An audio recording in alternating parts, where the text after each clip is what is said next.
tuan-tuan. Kita tak mau cerita neraka, malam ni tajuk syurga. Neraka nanti insya-Allah. Wallahu a'lam. Kemudian kita pun berjalan atas sirat.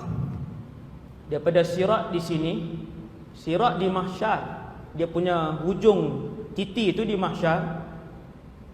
Kemudian perjalanan dia berapa ratus tahun ni? Ratus tahun.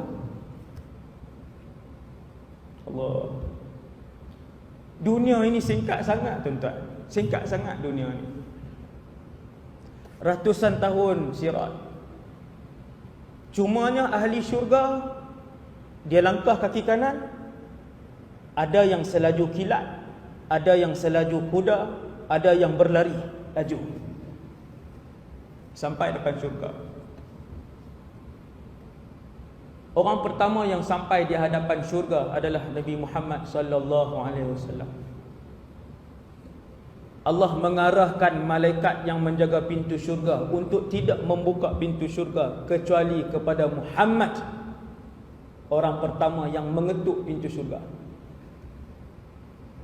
Nabi sampai, di kanan Nabi Abu Bakar, di kiri Nabi Umar radhiyallahu anhumah.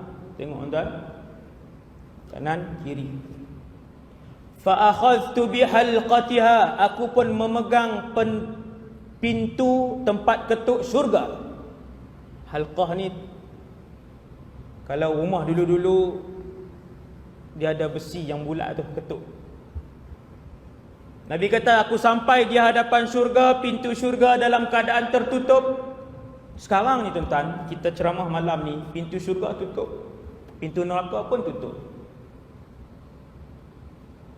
Pintu syurga akan dibuka oleh Allah hanya dalam bulan Ramadan. Ni Ramadan nak sampai ni, pintu syurga akan dibuka.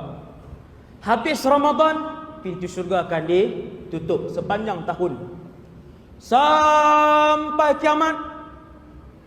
Sampailah habis ditimbang amalan orang-orang saleh, maka Nabi adalah manusia pertama bersama dengan Abu Bakar, bersama dengan Umar dan bersama dengan ahli umat Rasulullah yang masuk syurga tanpa hisab dan azab. Nabi kata, aku pun capai tempat ketuk pintu syurga, lalu aku pun ketuk pintu syurga. Yang jarak di antara pintu sana dan hujung pintu kiri adalah seperti jarak Mekah dan juga Busra. Pintu ni tuan-tuan, pintu masjid tuan-tuan, ni berapa meter tu? 10 meter. Ada tak? Ustaz tak pernah ukur lah. Lama dah jadi imam, kita tak ukur kan.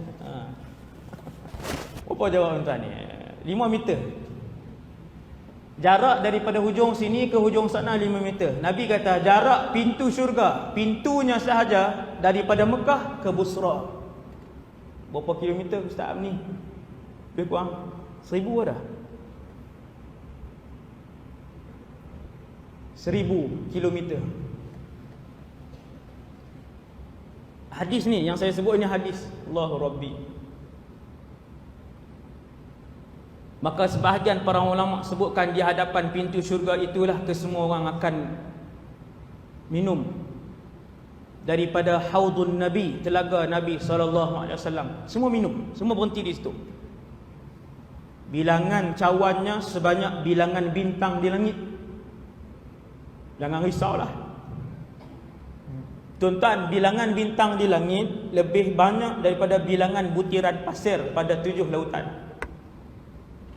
Tuan-tuan, datanglah lambat macam mana pun, memang ada yang lambat, memang ada yang awal, tetapi Nabi menunggu. Datanglah lambat macam mana pun, air Haudul Kautsar, telaga Kautsar itu tidak akan kering dan cawannya mesti mencukupi. Ada yang datang, malaikat yang mempersilakannya minum, ambil cawan. Ada yang datang, dia sendiri yang pergi ambil cawan dan minum. Ada yang datang, Nabi SAW yang memberikan dia untuk minum daripada telaga Kautsar. Ini yang paling mulia, Nabi bagi. Setelah diminum daripada telaga Kautsar, berlaku 2 perkara, kata Nabi SAW. Yang pertama, wajah-wajah mereka menjadi nadratan na'im. Kesemua wajah-wajah mereka berseri-seri seperti bulan yang mengambang, berseri.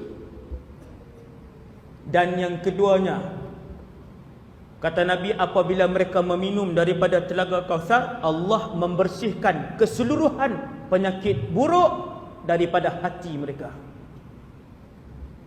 100% hasad dibuang dari hati mereka, 100% dengki dibuang dari hati mereka, 100% takabur dibuang dari hati mereka. Semua penyakit dengan tegukan yang pertama hilang. Kenapa tuan? Kerana sifat ahli syurga ialah la yasma'una fiha lagwan wala ta'thima illa qilan salaman salama. Antara sifat utama ahli syurga ialah mereka tidak bercakap perkara-perkara yang keji.